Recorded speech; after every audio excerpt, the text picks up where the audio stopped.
mechi imesha salama, lakini kikubwa kama nilivyosema awali, Pamba malengo yetu ni kuhakikisha kwamba tupate alama 9 katika mechi zetu 3, lakini kwa bahati mbaya juzi tukapata alama 1. So nadhani malengo yetu yanaendelea kukamilika kwa sababu nadhani leo tumepata pointi 4. Kwa hiyo lazima kuja mechi ya 3 ya Fountain Gate, tukipata 3 ya kwa 7. Kwa hiyo tupoteza 2. Kwa hiyo nadhani malengo yatakamilika kwa kiasi fulani.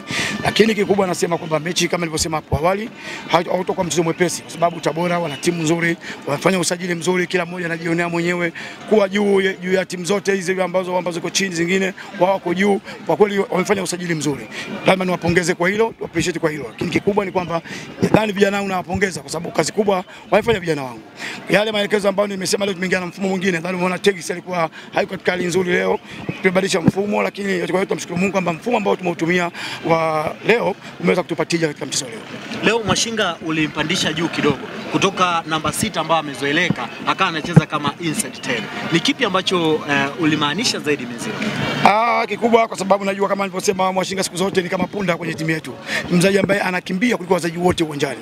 Sasa kikubwa kwa sababu mtu kama yule unaweza kumtumia kwenye idara yoyote ile. Nadhani umeona mwenyewe Mwashinga na Imana na Antu pale katikati kwa kiasi fulani, kwa kiasi kikubwa walipaka mata. Kwa nadhani ndio tija kubwa ambayo tufanya kama kufanikiwa mchezo leo.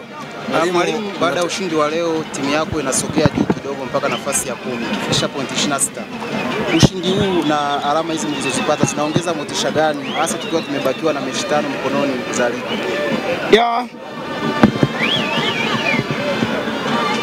Kwa kweli motivation inaongezeka kwa sababu najua unaposhinda game, nadhani nilisema hapo awali, unaweza kuwa uko chini lakini ukipata mechi 2 au 3 pointi nzuri, alama nzuri, unakuwa unasogea juu.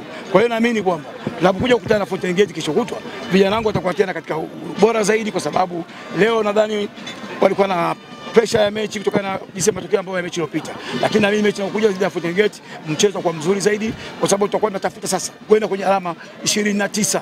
Nadhani hapo tutaweza kujihesabia kwamba tumetoka wapi, tumefikia wapi.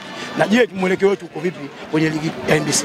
Pengine mwalimu, kwenye maandalizi hayo sehemu ambazo nahisi kuna kufanya kazi ni matumizi ya nafasi na kubadilisha kwa goli. Kwa sababu leo mmetengeneza nafasi nyingi sana lakini hamjaweza kuzibadilisha zote kwa goli. Ni kweli. Mechi leo ilikuwa tunaweza kuamua hata goli 2 mpaka 3 lakini kama nilivyosema tumshukuru Mungu kwamba ile leo mwetu tulipata, mshukuru Mungu. Kwa hiyo naamini kwenye mechi ya Fountain Gate kwa tusubiri tuone.